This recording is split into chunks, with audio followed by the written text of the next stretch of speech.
ഇനി മറ്റൊരു പ്രധാനപ്പെട്ട വാർത്തയിലേക്കാണ്. കൊല്ലം കുണ്ട്ര കസ്റ്റഡി മർദ്ദന കേസിൽ ഒരു നിർണായകമായിട്ടുള്ള വെളിപ്പെടുത്തൽ.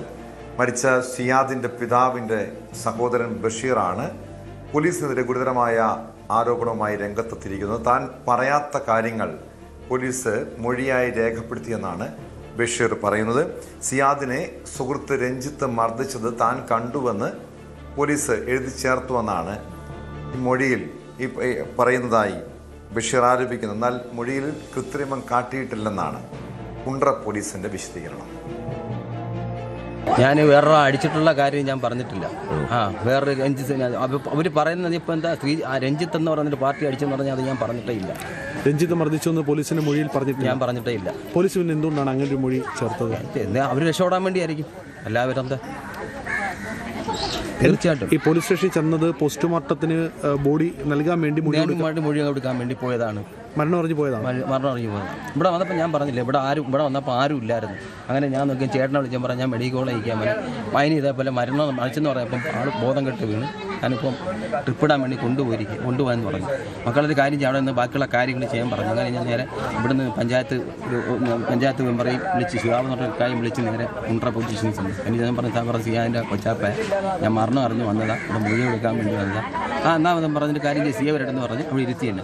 ഇരുത്തിയിട്ട് പിന്നെ എൻ്റെ അടുത്ത് പല കാര്യങ്ങളും ചോദിച്ചു. ഞാൻ പറഞ്ഞു എനിക്ക് ഒന്നും അറിയത്തില്ല എന്ന് പറഞ്ഞു. രണ്ടുപേരും ഒരു എന്നെ വിളിച്ചിട്ട് പറഞ്ഞ് കൊച്ചാപ്പ എന്നെ ശരിക്കും ഇടിച്ചെന്ന് പറഞ്ഞു. നമ്മൾ ആരിടിച്ചിടാന്ന് ചോദിച്ചു. ആരിടിച്ചെന്ന് ഞാൻ പറഞ്ഞു അതൊന്നും എൻ്റെ അടുത്ത് പറയാം, പിന്നെ പറയാമെന്ന് പറഞ്ഞു. അപ്പോൾ പോലീസുകാരാണ് ഇടിച്ചിരിക്കുന്നവന്, ശരിക്കും ഇടിച്ചിട്ട്. അപ്പോൾ അവന് പേടിയായിരുന്നു. അപ്പോൾ ഇങ്ങനൊരു സംഭവം കിടക്കുന്നതിനെ കൊണ്ടൊരു പേടിയായിരുന്നു.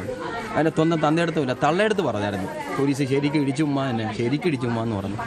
അങ്ങനെ ഞാൻ അവിടെ എന്നെ മേളിൽ കൊണ്ടുപോയി എല്ലാം എഴുതിച്ചിട്ട് എന്നെ കൊണ്ട് ഒപ്പിടിപ്പിച്ചു. ഈ പോലീസ് ഇങ്ങനെ മൊഴി തന്നെ തിരുത്തി എന്നുള്ളതാണ് അത് നിങ്ങളെ പെടുത്താൻ വേണ്ടിയാണോ? തീർച്ചയായിട്ടും. വിനീഷ് ചേരുന്നുണ്ട് വിവരങ്ങളുമായി.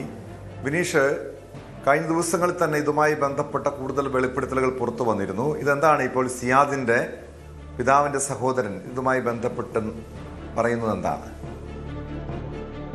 കുണ്ട്ര കസ്റ്റഡി മർദ്ദന കേസിൽ പോലീസിനെതിരെ പുതിയ ഒരു ആരോപണം ഉയർന്നു വരുന്നുണ്ട്. അതായത് സിയാദിന്റെ പിതാവിന്റെ സഹോദരൻ ബഷീർ വ്യാജമൊഴി ചമച്ചെന്നാണ് ഇപ്പോഴുള്ളൊരു ആരോപണം ഉയർന്നിരിക്കുന്നത്.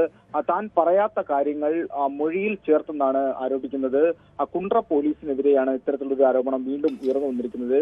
രഞ്ജിത്ത് മർദ്ദിച്ചു എന്ന് താൻ പറഞ്ഞിട്ടില്ല എന്നാണ് ബഷീർ പറയുന്നത്. പക്ഷേ പോലീസിന്റെ മൊഴി പകർപ്പിൽ രഞ്ജിത്ത് മർദ്ദിച്ചതായി പറയുന്നതായിട്ട് അതായത് ബഷീർ പറഞ്ഞതായിട്ട് കൃത്യമായി രേഖപ്പെടുത്തിയിട്ടുമുണ്ട്. സിയാദിനെ മർദ്ദിച്ചത് പോലീസാണെന്നും കേസ് അട്ടിമറിക്കാനുള്ള ശ്രമമാണ് നടക്കുന്നതെന്നുമാണ് ഒരു ആരോപണം ഉയർന്നിരിക്കുന്നത്. എന്തായാലും ഇതുമായി ബന്ധപ്പെട്ടുള്ള നിയമ പോരാട്ടം തുടരുമെന്ന് തന്നെയാണ് ബഷീർ പറയുന്നത്. മൊഴിയിൽ കൃത്രിമം നടന്നിട്ടില്ല എന്ന് കുണ്ട്ര പോലീസും വിശദീകരണം നൽകുന്നുണ്ട്. എന്തായാലും സിയാദിന്റെ മരണം മഞ്ഞപ്പിത്തം മൂലമാണെന്നാണ് പോസ്റ്റ്മോർട്ടം റിപ്പോർട്ടിൽ പറയുന്നത്. മുഖ്യമന്ത്രി ആ കാര്യം പറയുകയും ചെയ്തിട്ടുണ്ടായിരുന്നു. സംഭവത്തിൽ DGPയുടെ റിപ്പോർട്ട് മുഖ്യമന്ത്രി തേടിയിട്ടുണ്ട്. എന്തായാലും ജില്ലാ ക്രൈംബ്രാഞ്ചിനാണ് ഈ ഒരു കേസിന്റെ അന്വേഷണ ചുമതല. എന്തായാലും ഈ ചികിത്സിച്ച ഡോക്ടറുടെ മൊഴി നിർണായകമാണ്. ഡോക്ടറുടെ മൊഴി രേഖപ്പെടുത്തുന്നുണ്ട്. അതുപോലെ തന്നെ നമുക്കറിയാം ജൂൺ 16 ഈ കസ്റ്റഡിയിലെടുത്ത സിയാദിനെ വീണ്ടും 17 പോലീസ് സ്റ്റേഷനിൽ നിന്ന് വിട്ടയക്കുന്നു. തുടർന്നാണ് ആശുപത്രിയിൽ പ്രവേശിപ്പിക്കുന്നത്. അങ്ങനെ തിരുവനന്തപുരം മെഡിക്കൽ കോളേജിൽ ചികിത്സയിലിരിക്കെ 27 മരിക്കുന്നത്. എന്തായാലും കസ്റ്റഡിയിലുണ്ടായ പോലീസ് മർദ്ദനമാണ് ഈ മരണകാരണമെന്ന് ബന്ധുക്കളും ആരോപിക്കുന്നുണ്ട്. ഈ ആരോപണത്തിന്റെ ഭാഗമായിട്ടാണ് ഇപ്പോൾ കേസ് മുന്നോട്ട് പോകുന്നത്. ജില്ലാ ക്രൈംബ്രാഞ്ച് വിശദമായിട്ടുള്ള അന്വേഷണം പുരോഗമിക്കുന്നതായിട്ടാണ് നമുക്കറിയാൻ കഴിയുന്നത് കേട്ടോ.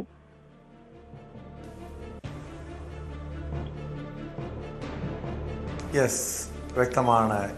വിനീഷാണ് കൊല്ലത്തുനിന്ന് വിവരങ്ങൾ നൽകിയത്. കൂടുതൽ വാർത്തകൾക്ക് news 18 Keralam YouTube channel subscribe ചെയ്യുക.